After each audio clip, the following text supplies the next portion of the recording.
there aren't that many people on the planet that got to see the Beatles, and that number will dwindle, unfortunately, right? I know.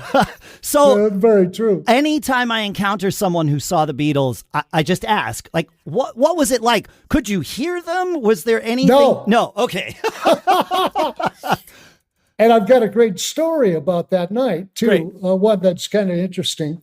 Not only could you not hear them, I mean, the days of big PA systems were long in the future. Sure. So, I mean, the screaming, the sheer pandemonium, and the girls running down the aisles. And in fact, there was one girl there used to be a fountain in front of the stage. She actually jumped into the fountain. I remember that vividly. But another real vivid memory was I recognized 2 rows behind us, the Byrds were also in attendance. And so there was David Crosby, Jane McGuinn, Mike Clark, Gene Clark. They were all sitting behind us. And during the course of the concert, they got recognized. And by that time, they were, a big deal. Yeah. By the second tour. And so they had to beat feet real quick. And I was sitting on an aisle seat.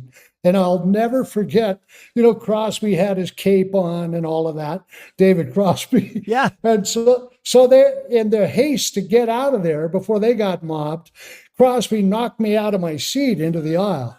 Now fast forward years ahead, and I meet David Crosby. In fact, I'm recording with Crosby, Stills, Nash and Young, and I got to tell him the story, and I said, "You know what you did?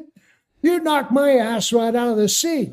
I could have been trampled, for Christ's sake. That's awesome. Did he have any sort of response for this? Well, he remembered the night. Yeah, sure. But it was way beyond I'm sorry. Yes. It was way too late. You were decades past that. Yeah, that's right. And in fact, I loved, retelling the tale. So it was, I've gotten a lot of mileage out of it over those decades. And you're still getting mileage out of it, it turns out. Yeah, exactly. Yeah. That's outstanding.